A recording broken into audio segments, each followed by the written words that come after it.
Hello class, my name is David Fortin and this is going to be my critical assignment presentation for the potential case study for COM 306.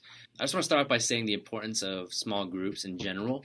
Anytime a group of people get together with a common goal, anything can be obtained by that, guys.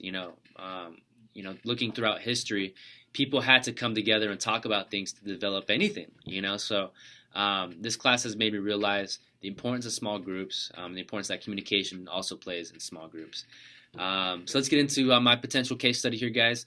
I currently work in radio and media, so I wanted to see how I can bring my passion to be able to help people, and I thought about kind of younger people in this case.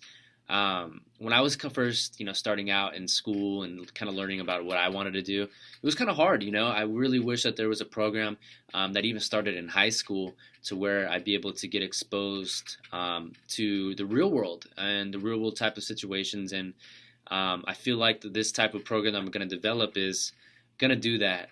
So it's going to be an ROP program for high school students that takes place at a radio station. They can come and kind of get hands-on training in the real world. And media and radio was a lot of fun, and I feel like they'd be able to learn a lot. I really wish that something like this was available, so I kind of feel a little bit of passionate about describing it and kind of hoping that something like this may work for high school students that want to get into radios and media.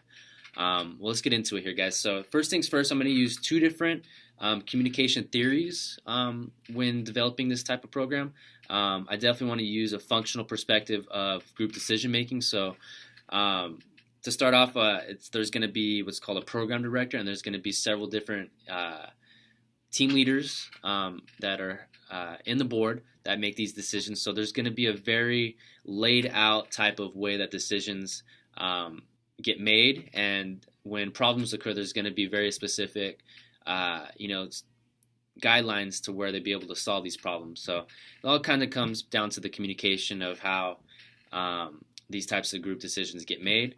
And also the second type of theory I'm going to employ in this ROP program is a cultural approach to organizations, with developing a type of culture of when somebody walks inside the building and they can definitely see, man, these people are, on the same page with what they have going on, and they all have the same type of mindset. So with keeping everybody on the same culture when they come into this type of, group or this type of program, it's definitely going to be beneficial in the long run because it's going to create a kind of uniform type of effect on the students. So those are the two theories I would use.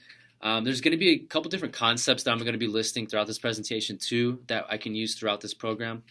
So there's different types of people that need to be involved in these types of roles. So obviously the program director needs to be very organized.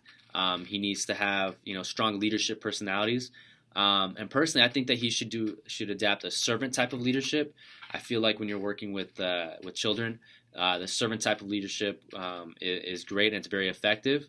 I wanted to read a quote here from Thessalonians that kind of, I think that the type of mentality I would want to have in this program.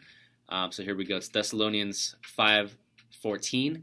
And we urge you, brothers and sisters, warn those who are idle and disruptive, encourage the disheartened, help the weak, and be patient with everyone. So all the leaders that are going to be involved in this program need to have some sort of patience when it comes to these types of students. And I feel like something that I would have loved to have had